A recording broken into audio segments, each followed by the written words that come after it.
प्यारे बच्चों, आज हम इस वीडियो में विचलनशीलता के मापकों के में जो मानक विचलन एक मापक होता है उसके विषय में अध्ययन करेंगे। उसकी परिभाषा देखेंगे और उसको अनग्रुप डेटा से यानी इंडिविजुअल सीरीज या इंडिविजुअल ऑब्जर्वेशन दिए हैं उससे उसको कैसे कैलकुलेट करते हैं स्टैंडर्ड डेविएशन को वो सीखेंगे। उसके भी एक्चुअल मीन मेथड से या एज्यूम्ड मीन मेथड से कैसे करते हैं तो इस वीडियो में वो सीखेंगे और बताएंगे कि सबसे शुद्ध मापक कौन सा होता है। विचलनशीलता के मापकों में सबसे शुद्ध मापक कौन सा होता है और सबसे कम शुद्ध यानी अशुद्ध भी लिखा रहता है कहीं पे, और सबसे कम शुद्ध मापक कौन सा होता है। तो शुरू करते हैं। विचलनशीलता के मापक मेजर्स ऑफ डिस्पर्सन, यानी इसको हम हिंदी में मानक विचलन या परमाप विचलन, स्टैंडर्ड डेविएशन है जो, इसको हम हिंदी में मानक विचलन या परमाप विचलन भी बोलते हैं, स्टैंडर्ड डेविएशन। अब इसकी डेफिनेशन रीसमैन ने इसकी परिभाषा दी है। रीसमैन के अनुसार मानक विचलन को औसत विचलन यानी जो आपका एवरेज डेविएशन है, औसत विचलन का वर्गमूल भी कहा जाता है। यह वितरण के औसत से सब विचलनों के वर्गों के वर्गमूल का औसत है। तो ये रीसमैन ने डेफिनेशन दी है। इसे औसत विचलन का वर्गमूल भी कहा जाता है और वितरण के औसत से सब विचलनों के वर्गों के वर्गमूल का औसत है।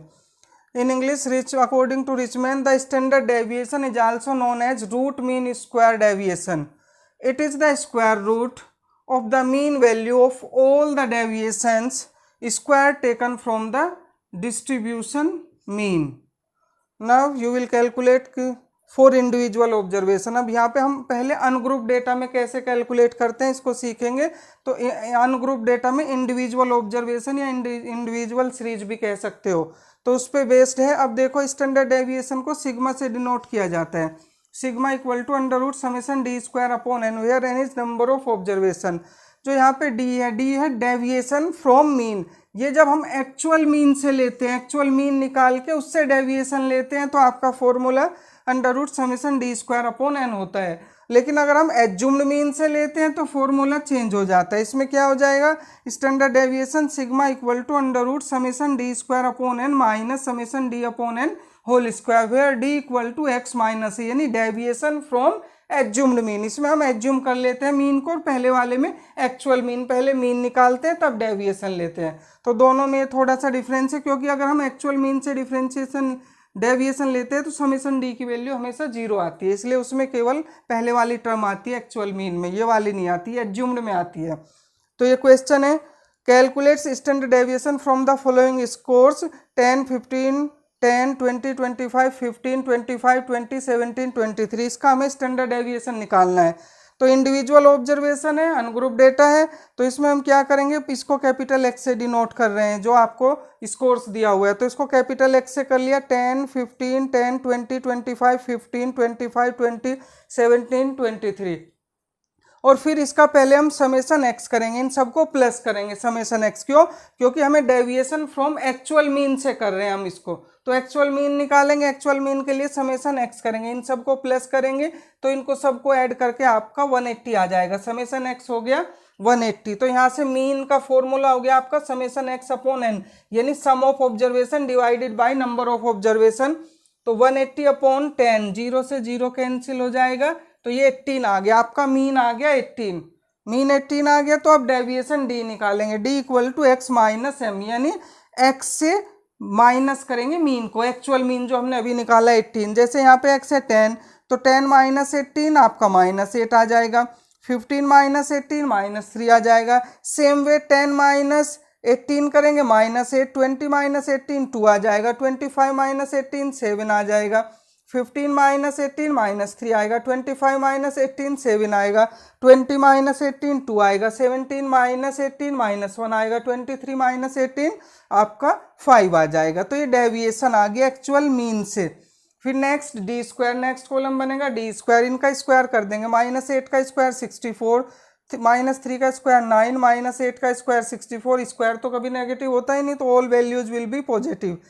2 square 4, 7 square 49, minus 3 square 9, 7 square 49, 2 square 4, minus 1 square 1 और 5 स्क्वायर 25। अब इसको हम समेशन डी स्क्वायर करेंगे, इन सबको प्लस करेंगे तो 278 आ जाएगा। अब इसमें क्योंकि हम एक्चुअल मीन से ले रहे हैं, अगर हम समेशन डी का सम करें ना तो 0 आएगा। एक्चुअल मीन से जब डेविएशन लेते हैं तो समेशन डी हमेशा आपका 0 आता है। अब हमें समेशन डी स्क्वायर मिल गया तो formula standard deviation sigma equal to under root summation D square upon N. यहाँ पे समेसन डी स्क्वायर की वैल्यू पुट की 278 और एन नंबर ऑफ ऑब्जर्वेशन, इनको काउंट करेंगे, ये 10 है तो 10 से इसको डिवाइड करेंगे 27.8, इसका स्क्वायर रूट निकालेंगे तो 5.27। ये आपका स्टैंडर्ड डेविएशन आ गया जब हमने एक्चुअल मीन से डेविएशन लिया है। तो ये तो एक्चुअल मीन से हो गया। दूसरा एग्जांपल लेते हैं जिसमें हम एज्यूम्ड मीन करते हैं। इसमें हमने मीन निकाला पहले एक्चुअल मीन, उसमें मीन निकालेंगे नहीं, एज्यूम कर लेंगे। तो ये दूसरा एग्जांपल है आपका, दिए हुए प्राप्तांकों से मानक विचलन ज्ञात करो। 10, 12, 1, 9, 8 ये दिया हुआ है। तो इसमें जो आपकी वैल्यूज है उसको x से डिनोट कर लिया, 10, 12, 1, 9, 8 d equal to x minus a. पहले एग्जाम्पल में हमने x माइनस एम लिया था एक्चुअल मीन से, यहाँ ए एज्यूम्ड मीन। एज्यूम हम x में से किसी एक को एज्यूम कर लेंगे। नॉर्मली क्या करते हैं हम, सबसे लोवेस्ट वैल्यू और सबसे हाईएस्ट को प्लस करके 2 से डिवाइड करके उसके आसपास की वैल्यू ले लेते हैं।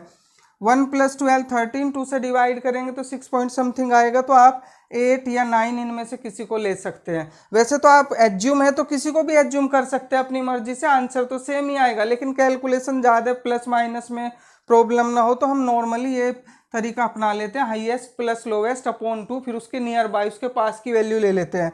तो हमने यहाँ पे 9 को एज्यूम कर लिया, तो d equal to x minus a. तो 10 - 9 1 आएगा, 12 - 9 3, 1 - 9 -8, 9 - 9 0, 8 - 9 -1 आएगा।